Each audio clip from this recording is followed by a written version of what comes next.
Assalamualaikum warahmatullahi wabarakatuh. Selamat malam. Mohon izin memperkenalkan diri.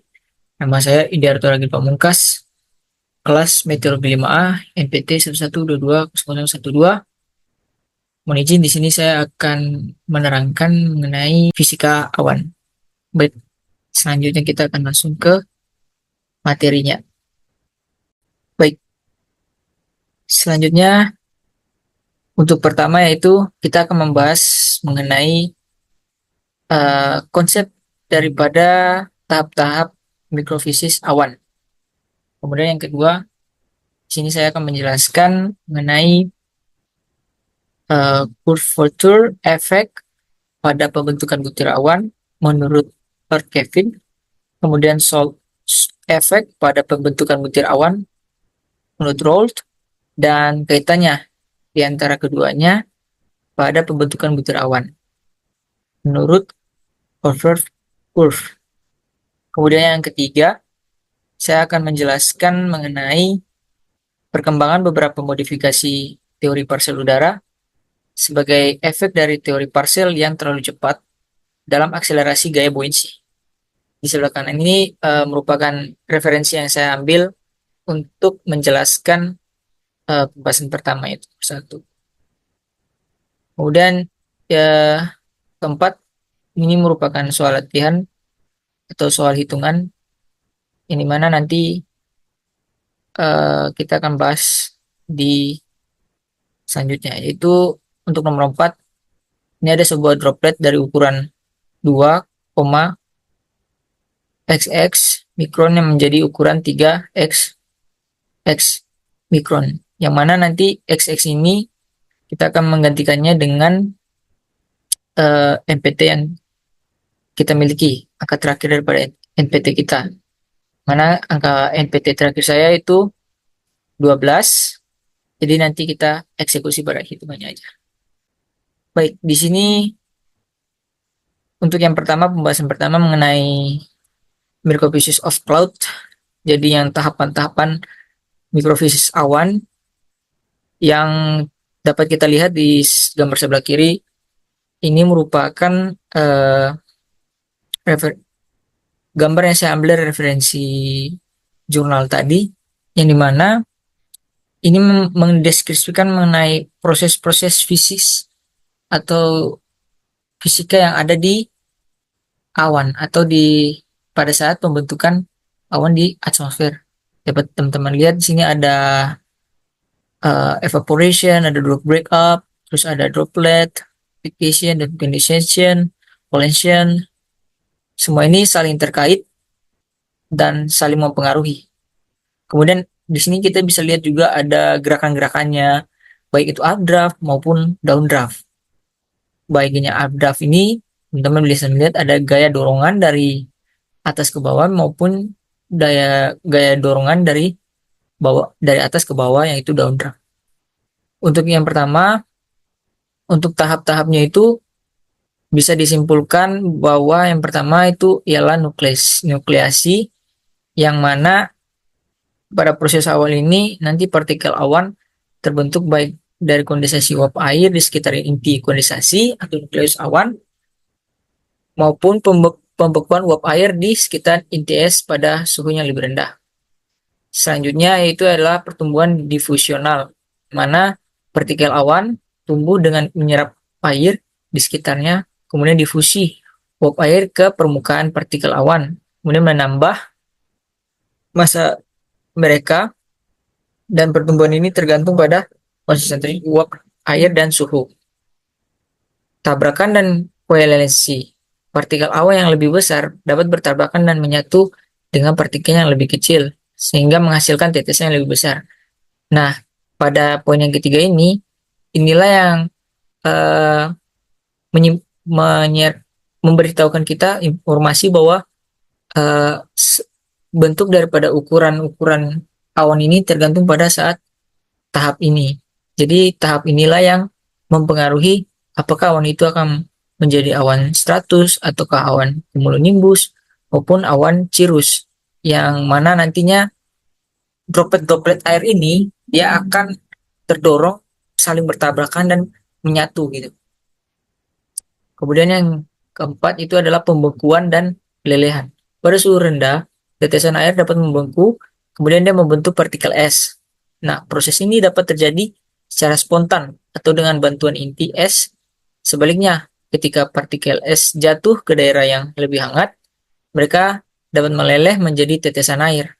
Nah, kenapa dia bisa menjadi beku? Di sini, pada saat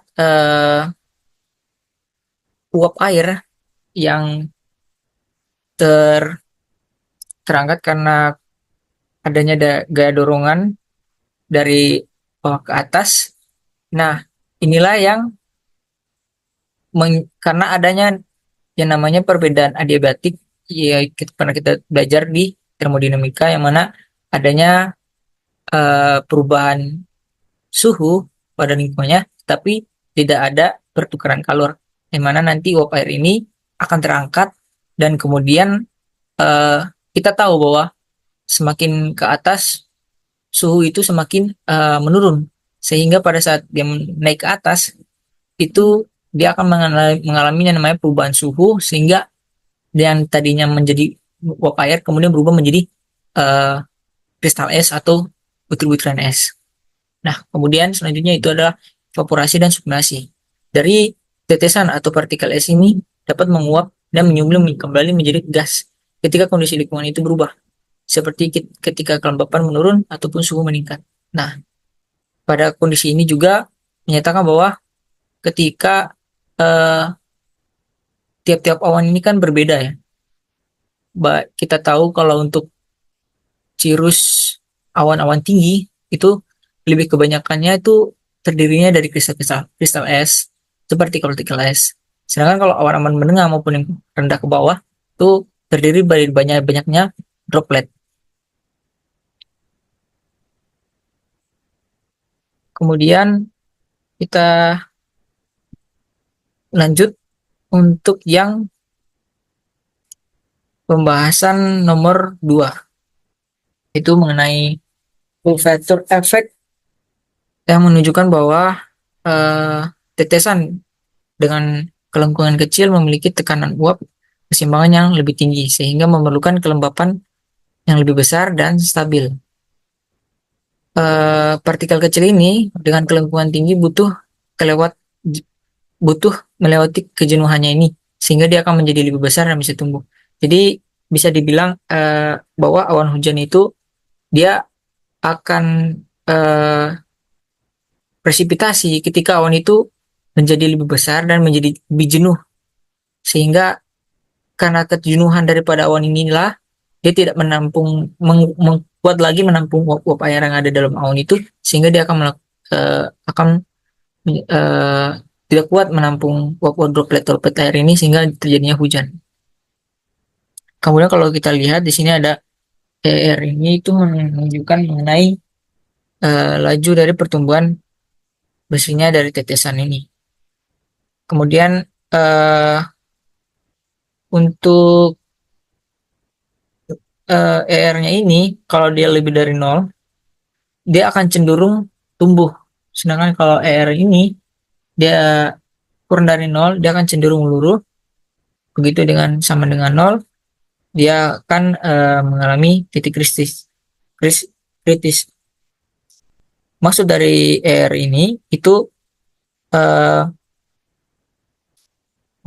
membahas tentang bagaimana awan itu dia semakin berkembang atau dia akan menjadi meluruh. Jadi awan itu punya tahapan, yang mana tahapannya nanti itu sebelum pertama yang kita bahas tadi, dia itu akan mulai tumbuh. Saat mulai tumbuh itu dia akan mengalami fase matang. Setelah mengalami fase matang, dia akan mengalami fase meluruh atau hancur. Nah, inilah yang salah satu eh, sebuah seperti indeks gitu untuk mengetahui apakah awan ini akan tumbuh meluruh ataupun dia akan kritis. Kemudian untuk gambar yang sebelah kanan itu memberikan kita gambaran mengenai droplet radius, yang mana ia menggambarkan semakin adanya penurunan terhadap kelembapan relatif, yang mana nantinya hasil ini akan menunjukkan ketika zat ini dilarutkan dalam larutan, nanti tekanan uap larutan ini dia akan semakin menurun dan dia semakin rendah kandungan bahan yang terlarut. Kemudian karena semakin rendahnya ini, saturasi yang dibutuhkan untuk efek yang terlarut menyebabkan adanya kesetimbangan dengan lingkungannya, sehingga saturasinya akan jauh lebih rendah daripada tetesan air murni dengan ukuran yang sama. Kemudian untuk selanjutnya merupakan penurunan persamaannya, yang dimana air ini dia akan diturunkan tadi menjadi seperti yang di persamaan ini. Jika R-nya terlalu kecil, pendekatan yang baik itu untuk persamaan yang ini. Jadi eh, tekanan uap keseimbangan ini untuk tetesan air itu dia akan eh, mengandung zat terlarut. Jadi hasilnya itu perkalian 3 tekanan uap jenuh untuk air murni di atas permukaan bidang dan efek lengkungannya maupun efek zat terlarutnya.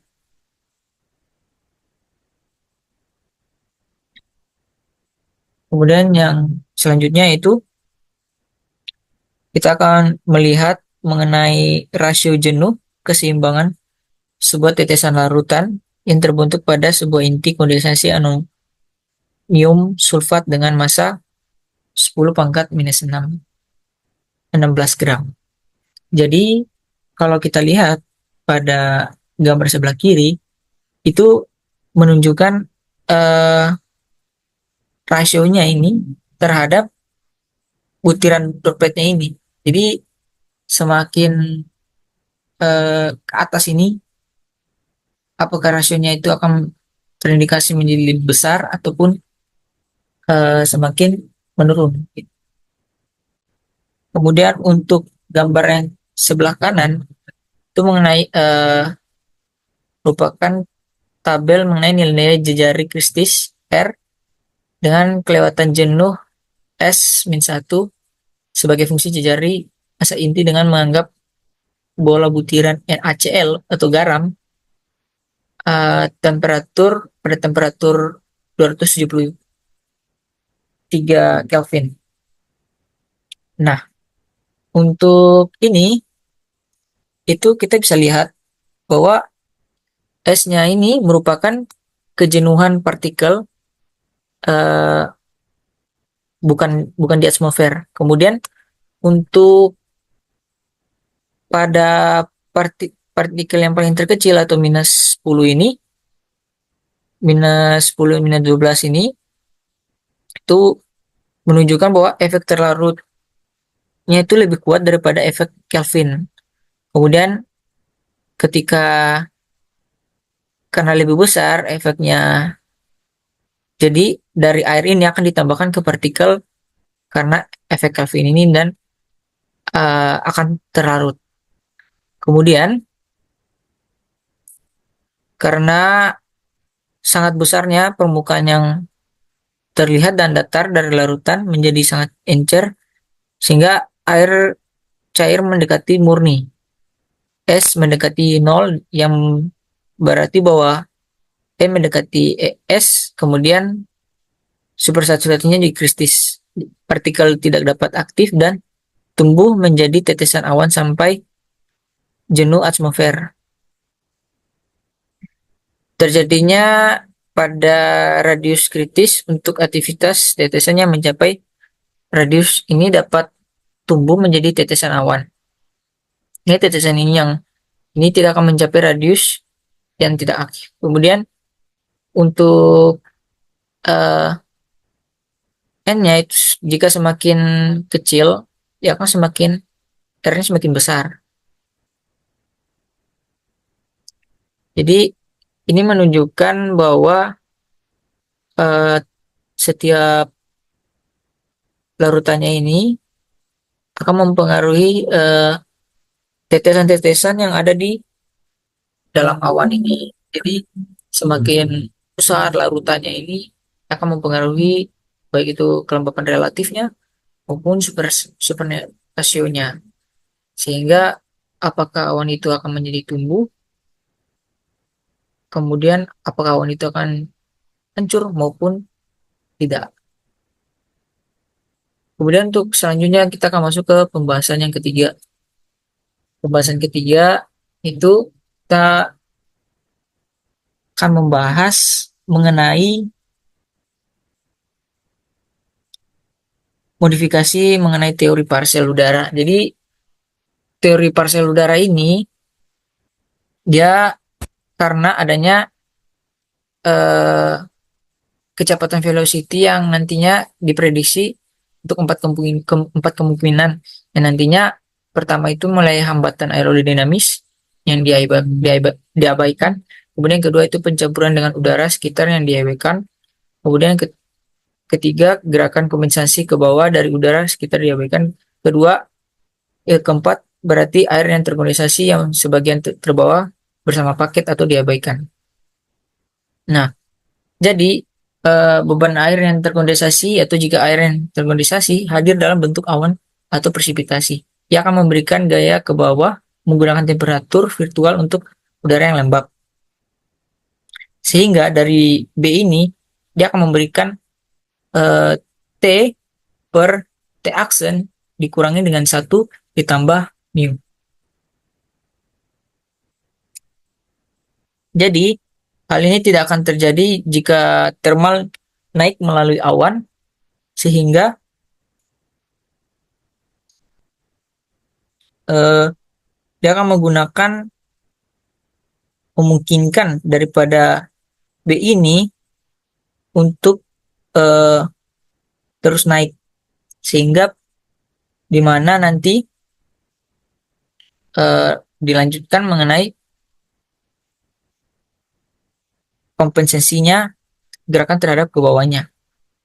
Jadi konsep yang sama juga berlaku untuk kontinuitas massa, yang dimana nanti udara harus turun ke suatu tempat atau dia akan menggantikan kosongan atau volume yang dikosong oleh thermal, yang nantinya dia bergerak ke atas jika udara itu ke bawah turun ke bawah, kemudian udara tersebut akan dihangatkan pada laju adiabatik yang kering. Kemudian udara yang dilalui ini, thermal yang naik, mungkin suhunya terpengaruh oleh penurunan adiabatik atau perubahan suhu yang nanti akannya itu mempengaruhi faktor dari daya apung si B ini. Kemudian dari analisis stabilitas yang dirancang untuk mengetahui efek ini, itu diturunkan terhadap A per A aksen sama dengan E aksen U aksen per EU sama dengan U aksen per U. Yang mana lebih lanjutnya nanti dia asumsikan bahwa udara yang naik ini akan didinginkan pada laju diabatik, sementara udara yang turun dihangatkan pada laju adiabatik yang kering. Kemudian setelah dengan waktu yang singkat nanti udara ini dia tiba di level paling bawah dari si awan ini. Nah, nantinya dia akan memberikan suhu yang mana nanti dari suhu awal, level suhu awalnya akan mengalami laju penurunan diabatik dan mengalami penurunan ambien. Nah, dari udara yang tiba di level itu, dia memiliki suhu yang bervariasi. Kemudian dari situasi yang tidak stabil ini, karena perbedaan variasi suhu ini, dia akan mengalami kurangnya suhu thermal. Kemudian dari ketidakstabilannya suhu ini, dia akan menghasilkan persamaan sebagai berikut ini. Kemudian untuk yang ketiga itu mengenai pengenceran dengan cara mencampur. Nah, secara umum eh, efek yang dapat dianalisis dengan mempertimbangkan pertukaran panas antara udara berawan dan udara yang terbawa dapat diberikan oleh persamaan ini. Jadi setiap persamaan ini dia dikaitkan lagi, kemudian dikaitkan lagi dengan proses-proses yang ada di eh, awan. Jadi mengalami apa, apakah mengalami penurunan suhu dimasukkan terhadap persamaannya, dimasukkan terhadap persamaannya. Kemudian jika pencampuran terjadi pada udara yang luar, dia akan terbawa di sisi awan yang kita dapat mengasumsikan bahwa massa udara terbawa saat awan naik melalui ketinggian di Z. Dan nantinya panas ini dibutuhkan untuk penguapannya. Kemudian dimasukkan lagi kemana di mana W-aksen ini adalah rasio pencampuran udara yang masuk, yang mana nanti kondensasi ini akan terjadi selama pendakian. Dan dia akan melepaskan panas yang nantinya mempengaruhi dari persamaan sebelumnya. Nanti dimasukkan, diturunkan lagi sehingga mendapatkan persamaan yang kehilangan panas tadi itu menjadi sebagai berikutnya ke bawah. Kemudian kalau kita lihat untuk lintasan aliran udara ini, dia itu secara singkat atau vertikal itu sangat eh, dan skala untuk waktu aliran udara ini dia akan menembus ke bagian bawah yang nantinya dihitung dengan memasukkan persamaan-persamaan yang sebelumnya telah nanti diturunkan. Dan nantinya dia akan mendapatkan persamaan seperti berikut. DUWP per DT sama dengan TP dikurang T per T, mulai dikali dengan gravitasi ditambah dengan gravitasi. Mu dikurangi dengan E, kemudian dikurangi dengan UP dikurangi U. Nah, nantinya hasilnya DWP per DT sama dengan min E dikalikan dengan PP dikurangi W dikurangi M. Kemudian yang keempat yaitu hambatan aerodinamis.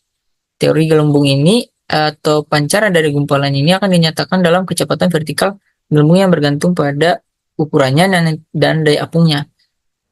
Menurut kombinasi ini, nanti daya apung ini dari produk P akan dikali dengan produk B yang sebelumnya, kemudian dari VB ini akan sama dengan V0 atau V awal dikalikan dengan B awal. Yang mana dari B ini akan dirata-ratakan. Kemudian dapat diasumsikan bahwa V0 dan B0 akan menunjukkan volume awal dan daya apung. Yang mana nanti dapat ditulis U sama dengan Cn dikali G R atau gravitation dipangkatkan 3 gravitasi awal, kemudian B-nya B awal atau B0 kemudian dipangkatkan 1/2 per Z atau dari ketinggiannya berdasarkan ketinggiannya. Kemudian dari Z-nya ini diintegrasikan kemudian mendapatkan Z pangkat 2 sama dengan 2 CNT di akar dari beta per M. Kemudian nanti dari situ dimana nanti beta sama dengan G gravitasi dikalikan V dikalikan B0, hasil laboratorium ini akan mengonfirmasikan bahwa M sama dengan 3 dan N sama dengan 4 dan C sama dengan 1,2, yang mana nanti teori ini dia akan lebih berfokus pada gumpalan kering tanpa mempertimbangkan kondensasi. Jadi untuk memodelkan konveksi ini dia akan lebih baik jika dilihat menurut para peneliti akan menyempurnakan teori ini dengan memasukkan efek kondensasi. Tetapi kalau masih memerlukan parameter variabel yang lain tanpa dimensi, ini justru agak sulit. Jadi studi baru tentang konveksi awan ini dia mengintegrasikan bahwa persamaan gerak udara dengan termodinamika kondensasi dan presipitasi ini akan sangat mirip dengan perkembangan alami dari awan dan hujan itu. Kemudian dari kecepatan dan daya apung yang menarik secara teoritis itu adalah gumpalan daya apung yang murni yang dapat didefinisikan oleh C dikalikan G dikalikan B dikalikan U dikalikan R pangkat 2 sama dengan konstan. Yang mana nantinya di flux daya apung ini akan bersifat konstan terhadap ketinggiannya. Yang nantinya dari faktor C ini yang menjadi konstan, kemudian gaya apung dan momentum ini akan saling terikat dengan cara mengintervalkan terhadap ketinggiannya. Yang mana nanti dari daya apung ini secara bersih dari Kobeger ini yang menjadi yang konstan tadi dengan momentum AU A dikalikan U dikalikan R dikalikan G akan memiliki daya apung terhadap udara dengan laju perubahan momentum terhadap waktu. Sehingga bisa diberikan oleh persamaan yang di bawah, yang C dikalikan G dikalikan BR ini.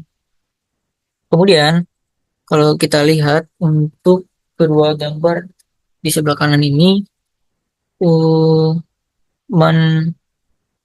memberikan suatu skema bagi kita bahwa eh, bagaimana pergerakan daripada si uap air ini.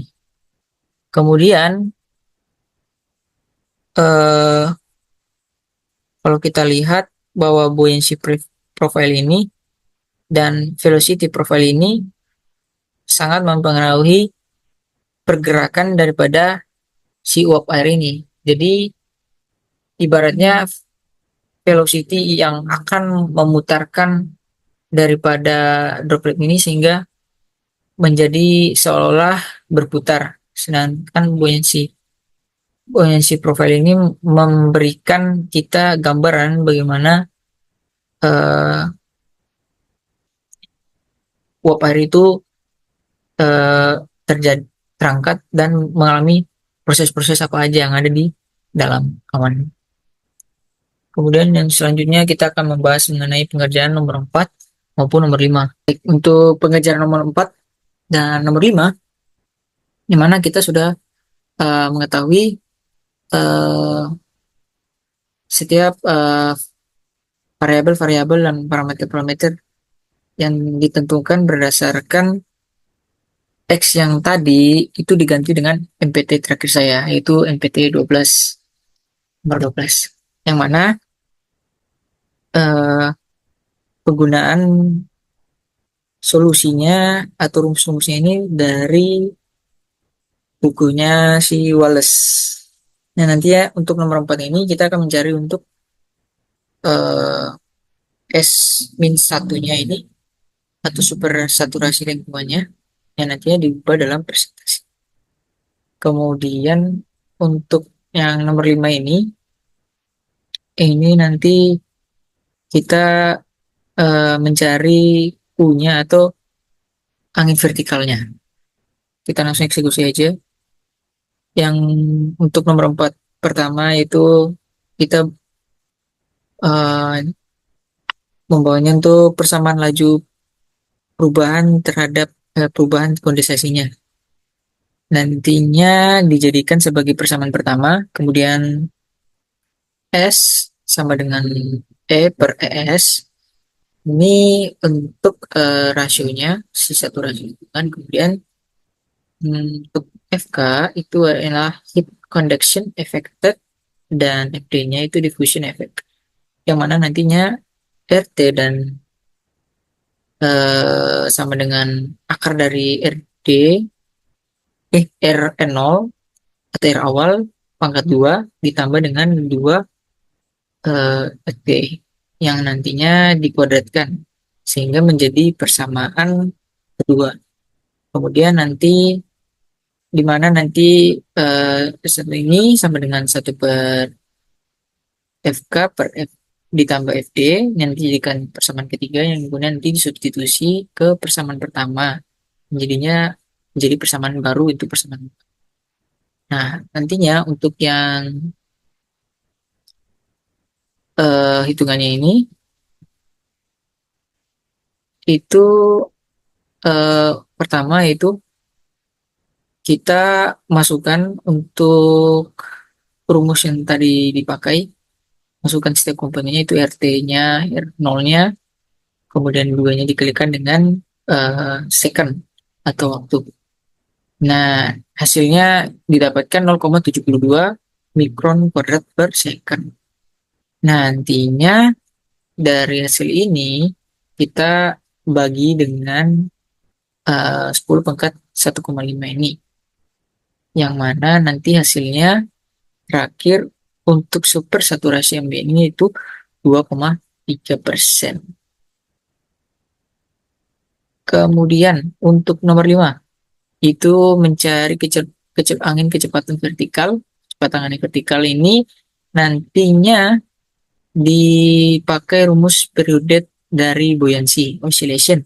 Ya, nantinya temperaturnya itu sama dengan L per U, yang mana L itu menunjukkan ketinggian puncak, kemudian yang itu menunjukkan angin vertikalnya, kemudian N-nya itu menunjukkan ground dan skala frekuensi dari penurunan, yang mana itu disamakan dengan 2pi per N.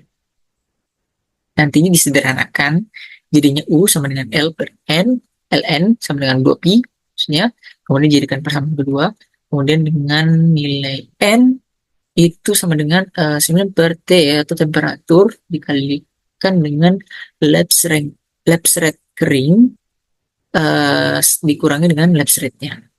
Kemudian dilengkapkan seperdua yang akan menjadikan persamaan ketiga.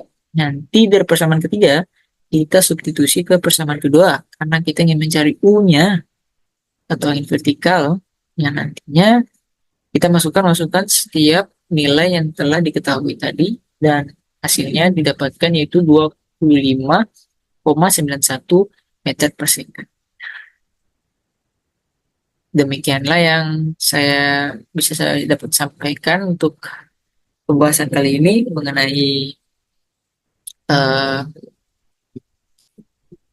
fisika awan, khususnya untuk microphysicist cloud atau fenomena-fenomena yang terjadi proses-proses tahapan dalam pembentukan awan yang mana sangat kompleks. Yang baik kita tahu itu sederhananya itu panas bumi menerima energi dari matahari sehingga permukaannya akan menjadi lebih hangat. Dari hangatnya ini maka terjadinya penguapan atau evaporation baik darat maupun di laut. Yang nantinya air itu akan berubah menjadi uap air, kemudian terangkat karena adanya proses adiabatik. Yang kita tahu bahwa proses adiabatik itu ialah adanya perubahan suhu, tetapi tidak adanya pertukaran kalor. Nah, dari perubahan suhu ini, nanti si uap air ini naik, kemudian terjadinya kondensasi dan terbentuknya awan.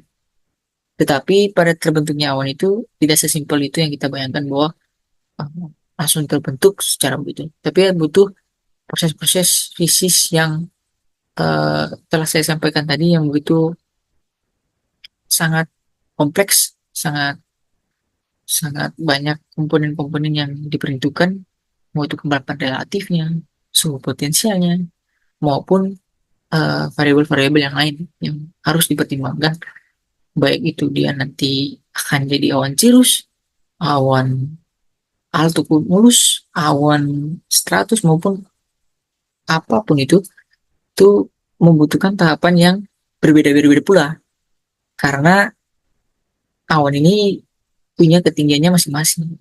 Nah, mungkin itu yang dapat saya sampaikan. Untuk referensinya ini telah tercantum.